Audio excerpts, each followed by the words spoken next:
നമസ്കാരം. ജിബു മലപ്പള്ളി. ഈ കഴിഞ്ഞ ദിവസങ്ങളിൽ ഞാൻ ഞങ്ങളുടെ ഒരു സഹോദരങ്ങളെയും കൊണ്ട് എയർപോർട്ട് വരെ പോയി. എയർപോർട്ടിൽ യാത്രയാക്കാനായിട്ട് പോയാണ്. പോയിട്ട് തിരിച്ചു വരും വഴി ഞങ്ങൾ മീൻകുന്നം എന്ന് കേട്ടിട്ടുണ്ടോ? മീൻകുന്നം, അതായത് മൂവാറ്റുപുഴയ്ക്കും കൂത്താട്ടുകുളത്തിനും ഇടയ്ക്ക് കിടക്കുന്നൊരു സ്ഥലമാണ്. അവിടെ മീൻകുന്നം പള്ളിയുണ്ട്.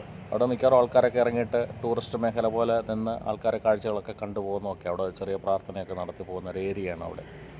അപ്പോൾ അവിടെ കഴിഞ്ഞ ദിവസം വന്നപ്പോൾ അവിടെ ഒരു വെള്ളച്ചാട്ടം, ഈ മഴയുടെയൊക്കെ തുടക്ക സമയങ്ങളിലൊക്കെ ആയിരുന്നതുകൊണ്ട് വെള്ളച്ചാട്ടം ഉണ്ടായിരുന്നു. കുറച്ച് ദിവസമായത് ഞാനത് ഷൂട്ട് ചെയ്ത് വെച്ചിട്ട് എന്നാണ് സമയം കിട്ടിയത്, അതുകൊണ്ടാണ് ഞാൻ ഇടുന്നത്.